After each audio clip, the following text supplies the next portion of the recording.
चलिए, पटना की लड़की की शादी बेंगलोर में हो गई और बेंगलोर में उनके साथ डोमेस्टिक वायलेंस हुआ,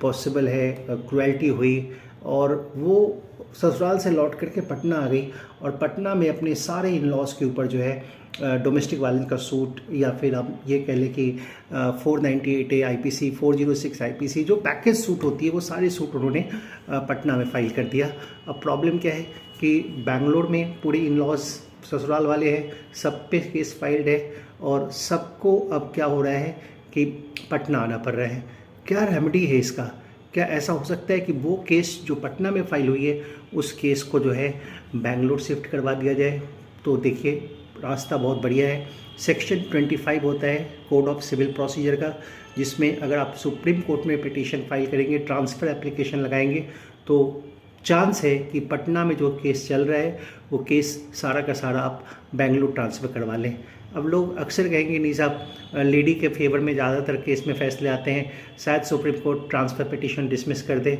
लेकिन नहीं, अगर आप केस को बढ़िया से फाइट करेंगे, आप बताएंगे कि नहीं सर, सारे कॉज ऑफ एक्शन जो है वो बेंगलोर का है, वो सारी की सारी जो हमारी गवाह हैं, जो विटनेसेज है, वो सारे बेंगलोर में रहते हैं और हम अपनी गवाहियों से बेसिस पे ही हम अपना डिफेंस प्रूव कर सकते हैं, चाहे वो डीवी के केस में हो या 490A के केस में हो। हमारे पास जो गवाह है उनके बेसिस पे ही हम सब कुछ ऐसा प्रूव कर सकते हैं। और ऑब्वियस सी बात है कि जो लेडी जिन्होंने पटना में सूट फाइल किया है वो कोई कहीं अर्न वगैरह भी नहीं कर रही, कहीं जॉब भी नहीं कर रही, जैसा वो पिटीशन में अक्सर बताएगी कि वो कहीं जॉब नहीं कर, क्योंकि उनको मेंटेनेंस लेना है। तो आप अगर ये बता रहे हैं कि वहाँ पे कोई जॉब भी नहीं कर रही है, कुछ नहीं कर रही है और ईजिली वो मूव कर सकती है अपनी कोर्ट केस के डेट पे,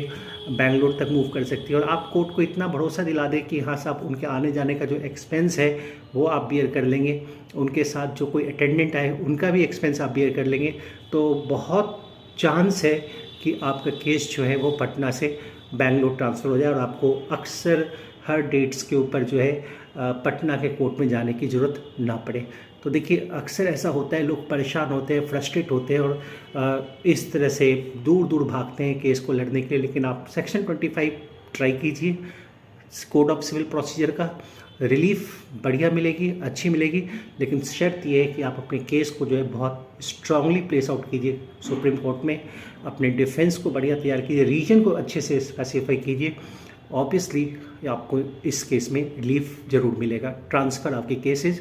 हो सकते हैं।